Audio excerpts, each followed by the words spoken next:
मरेठाबाद नामी गांव में एक फैमिली रहा करती थी। वो लोग बहुत गरीब थे। बाप बहुत बूढ़ा हो गया था, इस वजह से वो कोई काम नहीं कर सकता था। इसलिए उसका बेटा गांव के एक सेठ के वहां काम करता था। सेठ का माल्टे का कारोबार था। उसकी गोदाम में माल्टे की बहुत सारी पेटियां थीं। वहां पर उसका बेटा और एक जमालो नाम का लड़का भी काम करता था। हाँ मल्लू, आज तुम घर मत जाना। एक माल्टे का ट्रक है, इसे नूरियाबाद भेजना है। पर सेठ साहब, इसमें तो बहुत टाइम लग जाएगा। 6 बजे तो मेरी छुट्टी हो जाती है और इस ट्रक को भरने में तो 12 बज जाएंगे। हाँ मुझे पता है, इस काम में सारी रात भी लग सकती है। अगर तुम ये काम करवा देते हो तो मैं तुम्हें इस काम के डबल पैसे दूंगा, वो भी तनख्वाह के साथ। तुम्हें तो पैसे से मतलब है ना? हाँ सेठ साहब, अगर मुझे इस काम के ज्यादा पैसे मिले तो मैं भाग भाग कर आपका काम करूँगा। तो ठीक है, फिर माल्टे के ट्रक की जिम्मेदारी तुम्हारी है। वहीं जमालो भी उन दोनों की बातें सुन रहा था। ये सेठ बहुत चालाक है। सारे पैसे वाले काम मल्लू से करवाता है और सारे मुफ्त वाले काम मुझसे करवाता है। इस मल्लू को तो मैं सबक सिखा कर रहूंगा। सेठ साहब, ये अच्छी बात नहीं है। अगर मल्लू कोई काम करे तो उसे एक्स्ट्रा पैसे देते हैं, और अगर मैं एक्स्ट्रा काम करूं तो मुझे गालियां देते हैं। जमालो, ये काम बहुत ध्यान से करने वाला है। अगर एक माल्टे की पेटी भी इधर से उधर हुई तो सारी जिम्मेदारी मल्लू के ऊपर आएगी। अगर तुम बोलते हो तो मैं तुम्हें दे देता हूँ ये काम। बोलो, करोगे? नहीं नहीं सेठ साहब, मैं तो मजाक कर रहा था। आपने तो मेरी बात को सीरियस ही ले लिया। मेरी छुट्टी का टाइम हो गया है, मैं अब चलता हूँ। जमालो गोदाम से बाहर आ जाता है और कुछ सोचने लगता है। आज रात मेरे पास बहुत अच्छा मौका है। मैं माल्टे की पेटियां अपने घर ले जाऊंगा और सजा ये मल्लू भुगतेगा। फिर जमालो अपने घर की तरफ चल देता है। वो मेरा नालायक बेटा आ गया। बेटा, तूने खाना खाया? नहीं अम्मा, मैंने खाना नहीं खाया। तो क्यों नहीं खाया? चल बाहर जा और मेरे लिए भी खाने के लिए कुछ ला। हाँ अम्मा, अभी जाता हूँ। मेरे लाल, मेरी बात सुन। जी अम्मा, बोले। मेरे लाल, लंबे मुंह वाले बेटे, ला तनख्वाह मेरे हाथ पे रख दे। अच्छा, तो ये बात है। जब ही तो मुझे इतने मस्के लगा रही हो, तुम्हें तनख्वाह चाहिए। नहीं तो फिर तनख्वाह के लिए ही मस्के लगाऊंगी, वरना तेरी शक्ल तो ऐसी नहीं है कि जिस पे प्यार आए। ज्यादा बातें न कर, तनख्वाह मेरे हाथ पे रख दे मेरे लंबे मुंह वाले बेटे।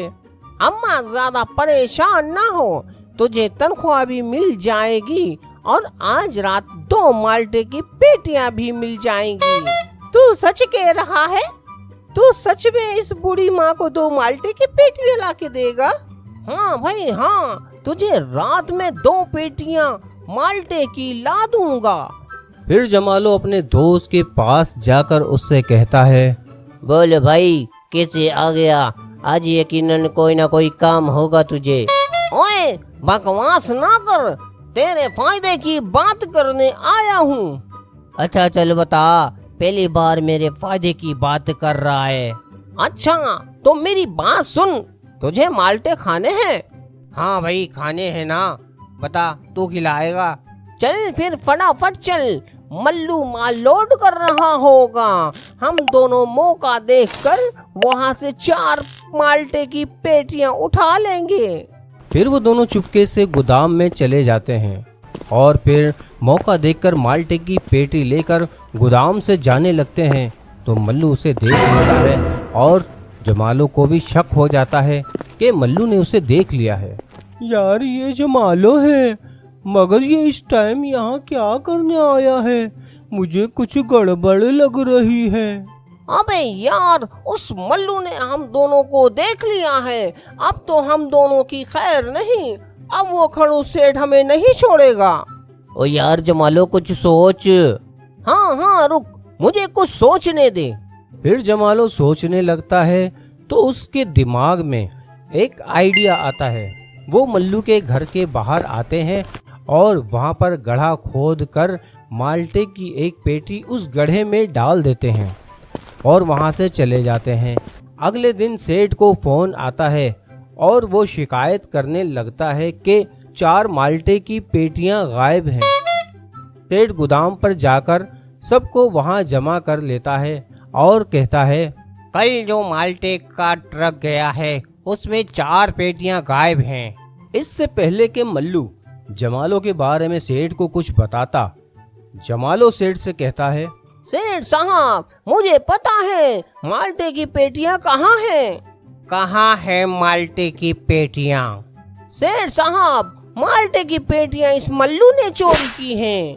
नहीं सेठ साहब, ये झूठ बोल रहा है, बल्कि इसने माल्टे की पेटियां चोरी की हैं। बस मल्लू बस। सेठ साहब आप मेरे साथ चलो, मैं आपको दिखाता हूँ। जब वो मल्लू के घर के बाहर खुदाई करते हैं तो वहाँ माल्टे की पेटी निकलती है और एक माल्टा पेटी से निकलकर उस गड्ढे में गिर जाता है। देखो सेठ साहब, एक माल्टे की पेटी निकली है। इसके घर के बाहर से बाकी 3 पेटियां ये बेचकर खा गया होगा। मल्लू मुझे तुमसे ये उम्मीद नहीं थी। 4 पेटियों के 15,000 रुपए मुझे 2 दिन के अंदर अंदर चाहिए, वरना जेल में बंद होने के लिए तैयार हो जाओ। फिर वो लोग वहाँ से चले जाते हैं। मल्लू परेशान हो जाता है और फिर घर चला जाता है। अगले दिन जब वो घर से बाहर आता है तो क्या देखता है कि उसके घर के बाहर एक बहुत बड़ा माल्टे का जादुई दरख्त लगा हुआ है और उस दरख्त में एक नलका भी लगा हुआ है। मल्लू जैसे ही उस नलके के नीचे गिलास लगाता है तो गिलास खुद ब खुद भरना शुरू हो जाता है। सब माल्टे का शरबत मल्लू से खरीदने लगते हैं और मल्लू के पास एक दिन में 15,000 रुपए जमा हो जाते हैं। फिर मल्लू फौरन जाता है, सेठ को पैसे दे देता है। मल्लू तुम्हारे पास 15,000 रुपए कहाँ से आए, वो भी एक दिन में? अब कहाँ चोरी की है? नहीं नहीं सेठ साहब, मैंने चोरी नहीं की, बल्कि कल जिस जगह से माल्टे की पेटी निकली थी वहाँ पर एक बहुत बड़ा माल्टे का दरख्त निकल आया है और उसमें से भर भर के माल्टे का रस निकल रहा है। इस रस को बेचकर मैंने एक दिन में 15,000 रुपए जमा किए हैं। मल्लू तुमने मुझे पैसे दे दिए तो अब अपना हिसाब क्लियर हो गया है, और क्योंकि वो माल्टे की पेटी तुमने वहाँ रखी थी तो वो जादुई माल्टे का दरख्त भी तुम्हारा है। सेठ साहब ऐसे कैसे इसका हो गया? मल्लू के घर के बाहर मैंने पेटियां रखी थी तो वो माल्टे का दरख्त भी मेरा हुआ। तो तुम वो पेटियां लेकर गए हो? सेठ साहब मैं कसम खा कर कहता हूँ कि वो पेटियां मैंने रखी थी। देखा सेठ साहब, मैं आपको कह रहा था ना कि वो माल्टे मैंने नहीं चोरी किए। देखा कैसे लालच में आकर इसने कैसे खुद ही अपने मुंह से कबूल कर लिया। सेठ साहब इसको तो पेड़ से बांध कर मारना। मैं तो चला अपना माल्टे का शरबत बेचने।